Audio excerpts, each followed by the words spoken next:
It's me, Dax, also known as Nicole DeBoer. You are listening to Random Trek.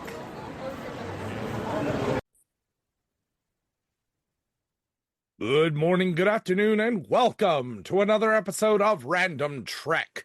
I am your faithful captain, Christopher Ingle, joined as always by my trusty first officer, Commander Brennan, the Mystical Mar. Brennan, how we doing this week? Excited for this one.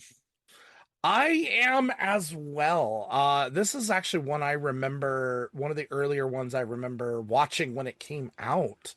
And I was really excited to get to do a rewatch of this one. We are taking a look at Star Trek Voyager, Season 2, Episode 1, the season premiere, The 37s. Brennan, what did you think going into this one? Well, I have been aware of this episode for a long time. Mm-hmm. I have seen it before, but it had been quite a while. So it was nice to revisit it. Yeah, it was fun. This, we talk about sci-fi schlock on this episode a lot. Things that kind of hit the regular tropes over and over and over again.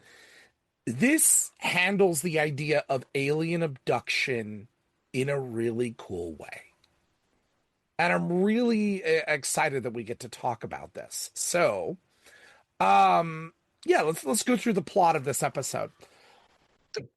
So the crew of Voyager detect rust in space. You can't have rust in space. There's no oxygen. And they follow it and they find a 1936 Ford truck floating in space. First of all, for a cold open, how cool is that as we're skimming along in the 24th century and we find a 36 Ford? It was very much like the cold opens of the original series. Yeah. I was thinking the same thing. Absolutely. So they get it inside the ship. Tom figures out what it is instantly, and they start fiddling with the AM radio, and they discover an SOS signal that the Voyager didn't pick up. They follow the SOS to a Class L planet, and the atmospheric interference is too much for a shuttle and for beaming. So, for the first time ever, we get to watch a starship land on a planet. Yes, we do. That is huge. Like, up to this point, the only time we ever saw a starship land on a planet, it was more like a crashing on a planet. Thank you very much, Enterprise D and Generations. Involving a little bit of profanity from Data. Yes. And some bad flying by Deanna. Sorry, Deanna. Anyway. Unfortunately, yes. But getting to see this land was such a cool feature. Like, Yep. I feel like one of the things they wanted to do in this episode was just land the ship. They're like, we want to show we can do this. Because they don't do it a lot in the series, but it does happen 2 or 3 times. And this is the first time that it happens, which is really cool. But on the surface, Janeway leads an away team to try to figure out the source of the transmission, which is a 1930s Lockheed model plane. And it has an alien generator on the inside that is sending out the signal. Interesting.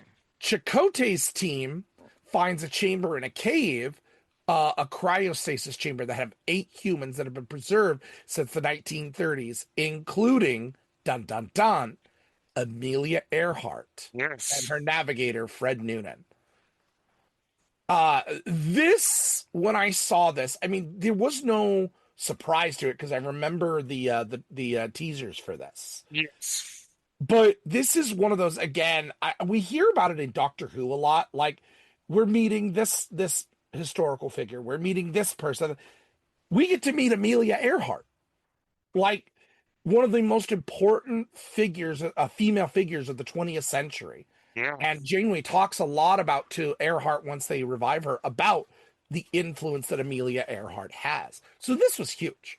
Amelia Earhart who is played by Sharon Lawrence. I love Sharon Lawrence so much. He shows up in a lot of things. She really does.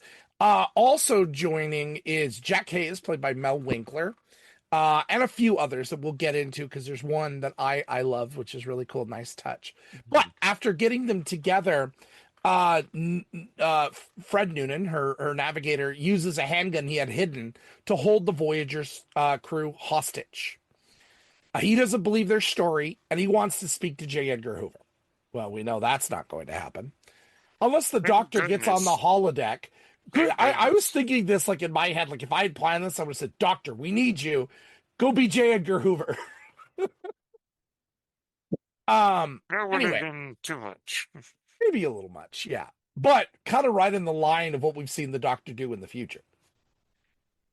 All right, but that being said, um, Janeway convinces Earhart that she's important. Um, and as the real boss to Noonan, get him to cooperate. And they do. They get them to cooperate and they exit the cave. But as soon as they get out, a firefight happens between the away team and seems like some aliens. Janeway and the crew end up flanking them and disarming them, but we discover they're not aliens, they're humans. And they are surprised that Janeway and the crew are human. They assumed that Voyager belonged to this species called the Briori. What we learn is that the Briori were visiting Earth back in the 1930s and abducted over 300 human beings, bringing them to the Delta Quadrant to use as slaves. Stargate much? But the humans eventually rebelled against the Briori, and the Briori never came back. So we're 15 generations later, and now there are more than 100,000 humans living in 3 different cities on this planet. These 8 unrevived humans in cryostasis were thought to be dead, and were called the 37s by the locals as a monument to their ancestors. So the settlers don't understand the Briori technology that brought them there or know anything about it. And their ancestors had dismantled all the alien ships long ago. But they make an offer. They say, look, you're human too. If you and your crew would like to stay here, or any of your crew, you are more than welcome to stay with us. And they give a tour and everything. We never get to see it. But Janeway comments that, this is a paradise. This is great. These are humans and they have made a life for themselves. And everyone is talking about this, that they make a life for themselves. Well, Janeway faces a crisis of conscience. Does she condemn all 150 members of her crew to the 70-year journey, or does she give them the ability to leave? But in that regard, can she take a poll every time something like this comes up? So she decides to give them the option that it's their choice. Meanwhile, Earhart and the 37s decide they're going to stay behind. She admires Voyager and would love to fly it, but they feel a stronger affinity and closeness to the people that are there. In the end, Janeway goes to the cargo bay to see who has decided among the crew to stay, and no one has stayed. Everybody's going to continue on with Voyager. Be amazing. Mm-hmm. And that is the end of this episode. Yeah, let's talk about the kind of the trope of using historical figures. What do we feel about using Amelia Earhart as the pull in this one? I think it makes a lot of sense. Mhm. Janeway, of course, as we know, is the first major captain that's a woman. Mm-hmm. Certainly, we've seen a few, but in terms of a major role, Kate Mulgrew is like one of the first. Mm-hmm. It would make all the sense in the world that Amelia Earhart would be a of particular interest to Janeway. Mm-hmm. And culturally, very important to, in many ways, the history of women's rights, Mm-hmm. or a sense of independence, I think.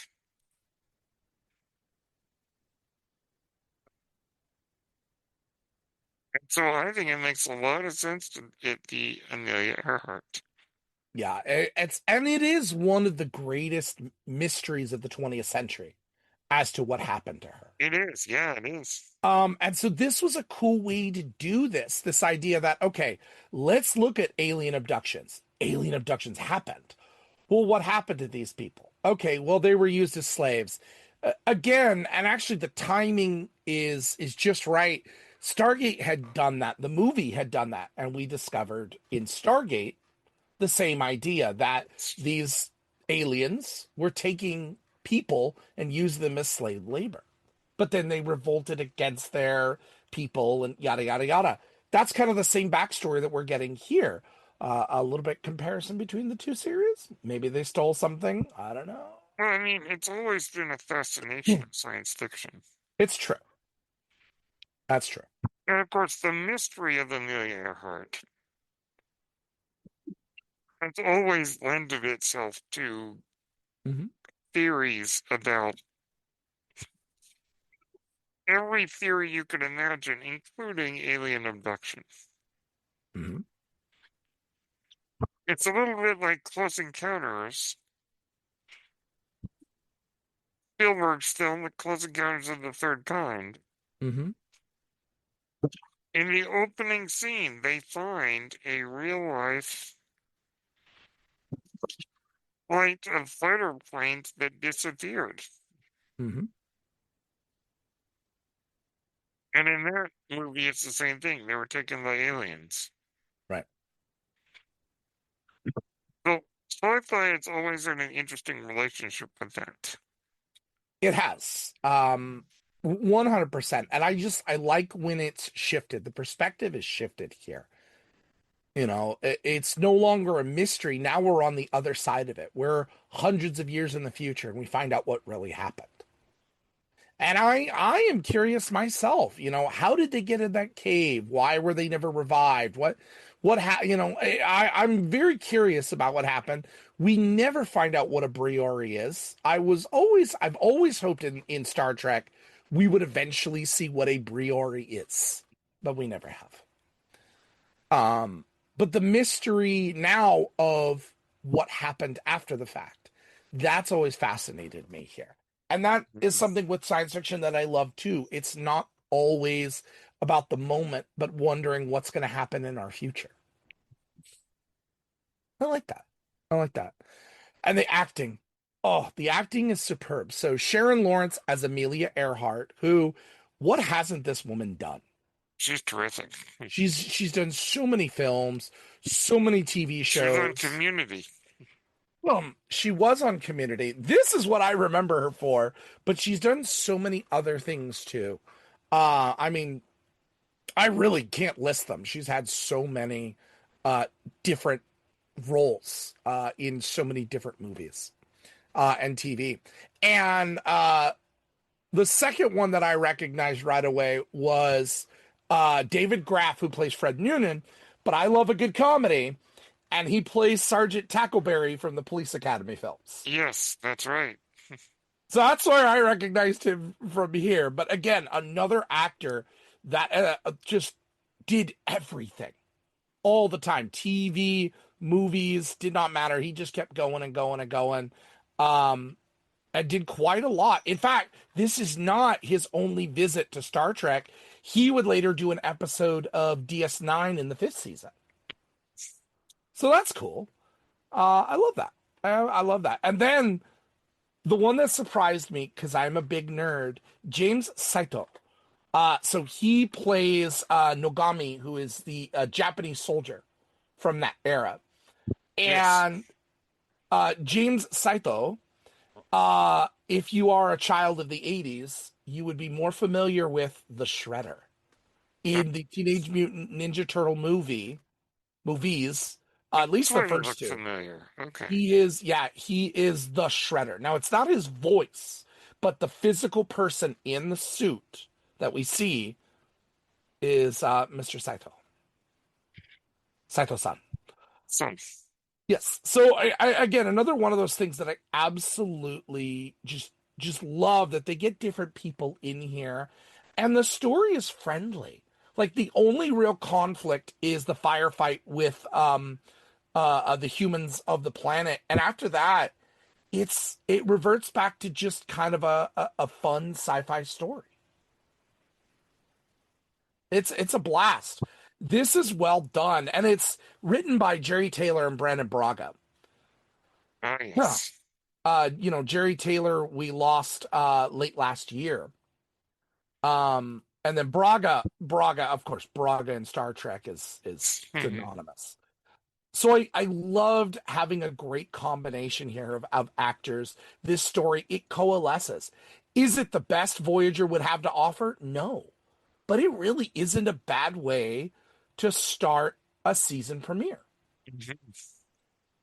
And think about it. Most Star Trek now, when we have season finales and season premieres, they're cliffhangers. Something that was set up by Next Generation as a standard after the third season and into the fourth. And we would eventually get there down the line with Voyager with Scorpion. But it was nice to have a season premiere that just was a unique story all to itself. And I enjoy It's this. very much in keeping with science fiction. It really is. It really is. Now, one of the funny thing is that Braga had a lot more ideas and wanted this as a two-parter. Thought this would be a great two-parter. But then he found that Kate Mulgrew was just having a lot of monologues, and so they whittled it down and got to where it was. But I definitely could see this as a longer episode. Maybe we meet the Briori, or I don't know, any other number of possibilities. But Interesting. it would be. But the characters are great in here. This is what makes it work. I love this. And here's the funny thing. The last little tidbit too. The landing of the ship was something that has been wanted to be done in Star Trek for a very long time, all the way back to the original Star Trek. In fact, the reason why the transporter was created was that they can't afford to land the Yeah, ship. it would be too expensive. It would be too expensive. And even the shuttle sets and stuff like that, that's expensive. So this solved it. But being that they could do it in CG, it became a lot better and something that none of the other three series had done up to this point. None of the live series had done. So really cool that they brought an original vision from Roddenberry into this in that touch. I don't know, it's a little thing, and they only, like I said, I think they only do it like 3 or 4 times in the entire series, but it's still really cool. Final thoughts, Brennan. This is an episode that's a lot of fun. Mm-hmm. And just the joy of meeting historical figures. It's absolutely worth it for that reason. Mm-hmm. I agree. This is one that I like. I highly recommend it. It's a definite view for me. Watch it again. It's fun. It doesn't have to have major stakes. I've always said that, and then this is nice. Well, all right. Well, next week we are back to animation, I believe. I love Oh boy. animation. We are in animation, and so we got to have the Wheel of Morality give us 3 episodes instead of 1. Let's see here. Here we go. All right. First up, the animated series, the original animated series. Season 2, episode 20, Albatross. Mhm. I don't know anything about it. That'd be interesting. Lower Decks. All right. Lower Decks. Here we go. Looks like we're going to get season. There it is. Come on. There it is. Sorry. It's taking its time, everyone. All right. Season 3, episode 10, The Stars at Night. I don't remember that one either. Now I'm looking really quick at which one that was. Yeah, I don't know. It'll be nice just to review it. I seen really it, don't but remember. I know I've seen them all, but I just don't remember them. That's fine. All right. And then we have Prodigy. We have season 1, episode 13, All the World's a Stage. Now, that one I remember. That's the one with the Enterprisians. The species that built their entire society on being members of the Enterprise crew. yeah. That's a fun one. That's a fun one. All right, those 3, great. And then the week after that is movie night here on the ship. We're gonna have a lot of fun taking a look at the Christopher Nolan blast that is Inception. A lot of fun with that one. All right. Brennan, where could the people find you? You can find me on Blue Sky at brennmar.bluesky.social. And you can find me on Apple, Spotify, and YouTube at Page Turners They Were Not. You can find me on Twitch and Twitter at CIngle1984. But as always, we end every episode. Kapla! And live long and prosper. Peace and long life.